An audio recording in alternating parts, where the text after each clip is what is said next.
leyes vayan en función del pueblo, que nos hunden todo. Supongamos, entonces, lo que sigue son 8 millones de firmas. Un trabajo intenso, difícil, pero el pueblo ya decidió decidir y no se va a echar para atrás, y todos los instrumentos que existen en Colombia, incluida la Asamblea Nacional Constituyente, se utilizarán, porque el único soberano, el único detentor del poder en Colombia se llama el pueblo de Colombia. El presidente en medio de un debate. El presidente de la República, Gustavo Petro, ha socavado la institucionalidad del Estado, pasó por encima de la Constitución y la ley y por encima de dos poderes públicos, el Poder Legislativo, que negó esa consulta, y el Poder Judicial, que era el que debía conocer cualquier inquietud que el Ejecutivo tuviera. De manera que se ha perdido el respeto, como lo hemos venido diciendo, a la Constitución y las leyes de Colombia y a la división de poderes. Acudiremos ante las Cortes para demandar semejante atropello a la democracia de nuestro país. Presidente, ¿también le cabe una denuncia penal a los ministros que firmaron?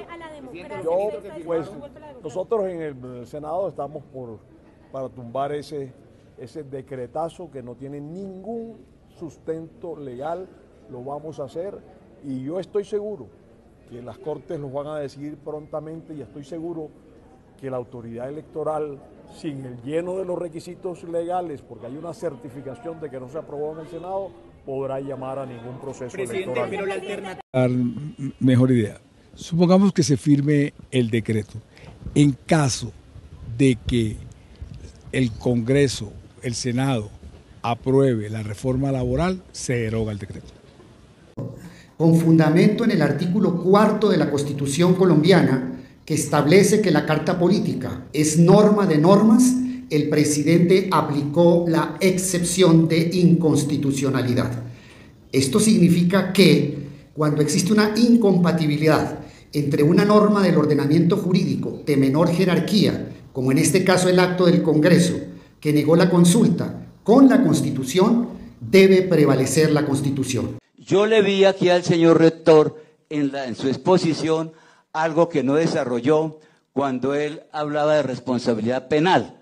Se me sale lo de penalista. Me parece que si eso llegara a pasar, el presidente y los ministros responderían penalmente. Claro, no, ellos van a pensar, no respondió Ospina Pérez por haber cerrado el Congreso en el año 49, menos nosotros, pero formalmente podrían incluso responder. Por ahí lo dice también un estudio muy bueno que hizo ayer o antier el expresidente de la Corte Constitucional, Antonio José Lizarazo, penalmente, porque sería un caso claro de prevaricato y de abuso de la función pública.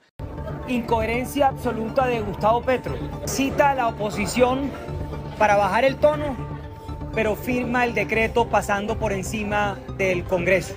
Presidente Petro, hechos, no palabras. Vamos a desescalar el tono, el lenguaje, los discursos. El Congreso está a punto de comenzar una discusión de una reforma que debe servirle a los trabajadores de nuestro país, pero también a los empresarios, que son los que generan empleo y pagan impuestos. Compatriotas, Gustavo Petro se ha graduado hoy de dictador. Se quitó la careta, ha violentado el orden legal, desconociendo la decisión del Congreso, del Senado de la República, que ya había negado la consulta y ha convocado inconstitucionalmente a una consulta popular espuria. ¿Qué nos corresponde hacer a los patriotas, a los demócratas? Agotar la ruta institucional. Ese es el camino. Primero, interpondré una demanda contra ese adefesio jurídico y político ante el Consejo de Estado, El Consejo de Estado es el órgano competente para decidir sobre la legalidad de esa consulta, de ese decreto. Segundo, el decreto expedido por el dictador para convocar la consulta popular es un decreto ordinario, no un decreto legislativo, producto de un estado de excepción, ni de naturaleza similar. Por tanto, su control de legalidad corresponde al Consejo de Estado y no a la Corte Constitucional. Tercero, si la Corte Constitucional decide abocar conocimiento del asunto y al igual que el dictador, que el tirano viola el mandato legal de sus competencias, será cómplice de la dictadura. Cuarto, paralelamente, todos los ciudadanos, empezando por los empresarios, debemos convocar a un paro nacional total, como lo he dicho y lo he repetido, porque Petro se ha convertido en un tirano y entre todos tenemos la obligación moral de atajarlo.